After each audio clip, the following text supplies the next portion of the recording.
4월 23일 금요일 가정 예배를 하나님 앞에 올려드리도록 하겠습니다. 다 같이 사도신경으로 신앙을 고백하도록 하겠습니다. 나는 전능하신 아버지 하나님, 천지의 창조주를 믿습니다.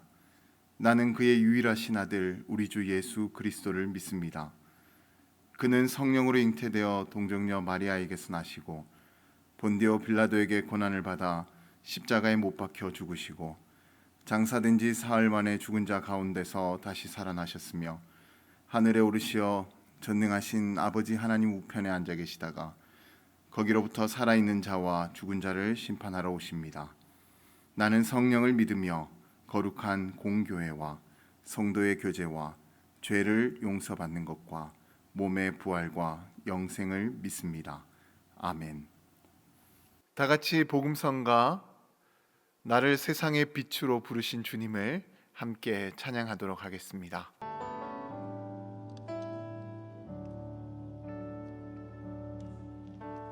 나를 세상의 빛으로 부르신 주님, 비추소서. 나도 주님의 빛을 비추리라. 나를 세상의 빛으로 부르신 주님, 비추소서. 나도 주님의 빛을 비추리라. 어둠을 밝히는 빛, 어둠을 밝히는 빛, 온 세상을 비추는 빛, 산 위의 마을이 숨기지 못하네. 어둠을 밝히는 빛, 어둠을 밝히는 빛, 온 세상을 비추는 빛, 산 위의 마을이 숨기지 못하네. 나를 세상의 빛으로 부르신 주님, 비추소서. 나도 주님의 빛을 비추리라. 주님이 우리를 부르십니다. 나를 세상의 빛으로 부르신 주님, 비추소서. 나도 주님의 빛을 비추리라. 어둠을 밝히는 빛, 어둠을 밝히는 빛, 온 세상을 비추는 빛, 산 위의 마을이 숨기지 못하네. 어둠을 밝히는 빛, 어둠을 밝히는 빛, 온 세상을 비추는 빛, 산 위의 마을. 우리 목소리를 높여서 다시 한번 고백합시다. 나를 세상의 빛으로 부르신 주님, 비추소서. 나도 주님의 빛을 비추리라. 나를 세상의 빛으로 부르신 주님, 비추소서. 나도 주님의 빛을 비추리라. 나를 세상의 빛으로 부르신 주님, 비추소서. 나도 주님의 빛을 비추리라. 우리를 세상의 빛으로, 우리 세상의 빛으로 부르신 주님, 비추소서. 나도 주님의 빛을 비추리라.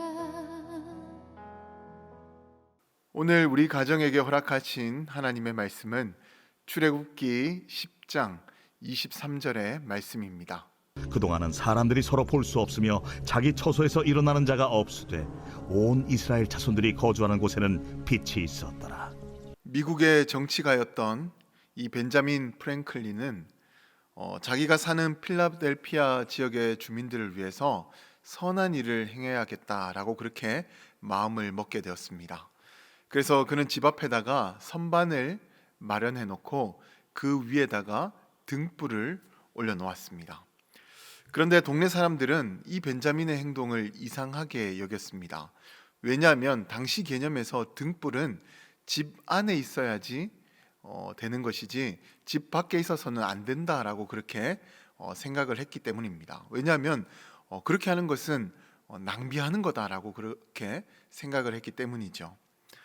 그러나 한 주가 지나고 한 달이 지나자 사람들은 벤자민의 그 행동을 이해하게 되었다라고 합니다.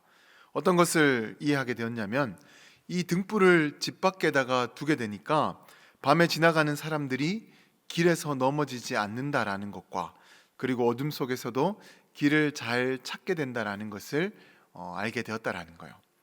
그래서 이것을 좋게 생각한 그 마을 사람들은 하나둘씩 자기 집 밖에다가 선반을 만들어 놓고 아름다운 등불을 올려놓기 시작했습니다.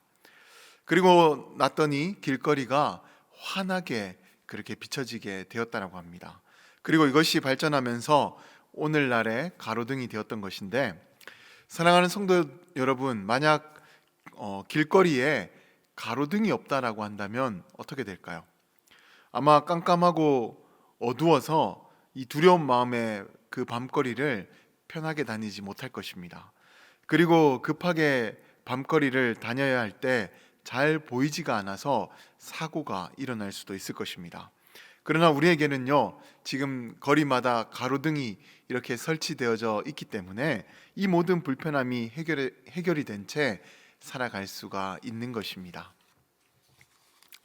그런데 우리 주님께서는 우리들의 밝은 빛이 되십니다. 그래서 그 빛으로 우리를 어둠에서 건져주시고 또 그 빛으로 우리를 항상 의로운 길로 인도해 주십니다.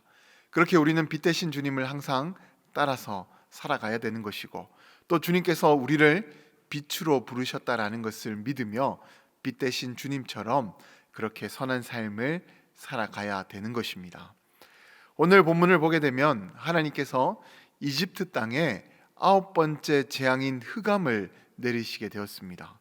그래서 바로와 이집트의 백성들은 3일 동안 캄캄한 어둠 속에서 지내야만 했습니다. 그런데 이 재앙은 단순히 이집트 땅에 빛을 다 소멸시키셔서 어둡게 만들어서 그들로 답답하고 고생스럽게 하고자 이와 같은 재앙을 내리셨던 것이 아닙니다. 당시 이집트는 태양신 라를 섬기고 있었고, 이집트의 바로는 그 태양신으로부터 전적인 후원을 받는 그런 또 다른 신적인 존재로 백성들에게 추앙을 받고 있었습니다.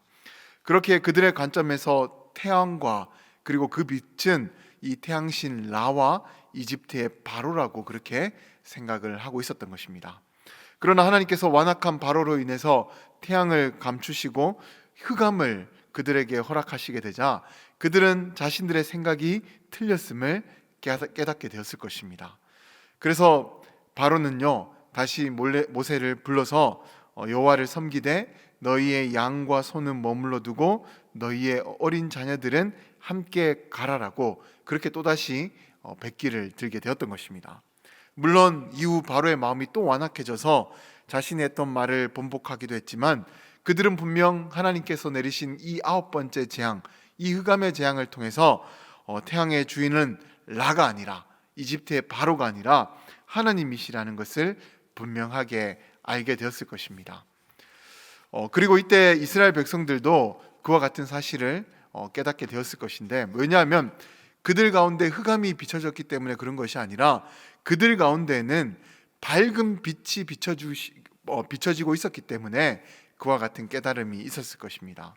왜냐하면 하나님께서는 이집트 땅은 온통 어둠으로 그렇게 캄캄하게 하셨지만 이스라엘이 거주하고 있었던 그 장소에는 밝은 빛을 비추어 주셨기 때문입니다.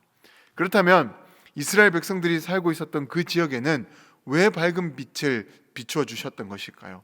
그것은 바로 하나님께서 이스라엘 백성들과 함께 하시고 그들에게 밝은 빛이 되어 주신다라는 것을 바로 이 빛을 통해서 알려주셨기 때문입니다.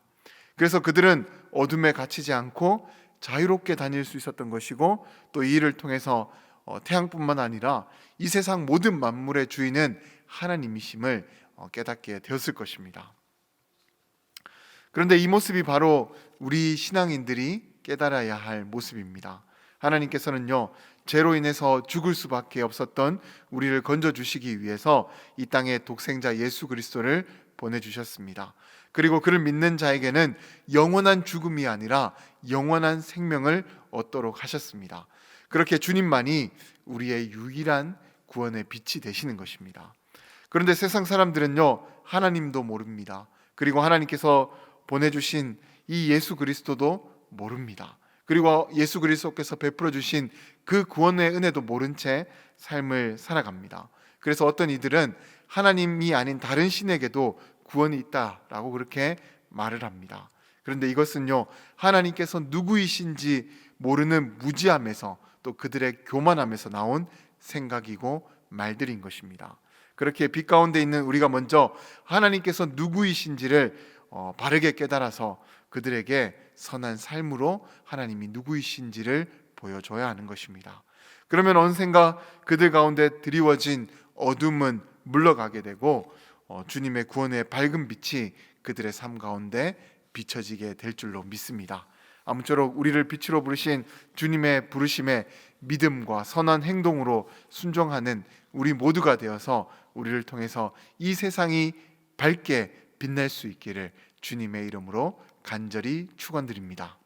우리 주님께서 우리를 밝은 빛으로 부르셨다는 것을 믿으시며 우리는 어떤 행동을 하며 또 어떤 선한 계획을 하며 빛과 같은 삶을 살아갈 수 있을지 이 시간을 통해서 한번 나누어 보시기 바랍니다.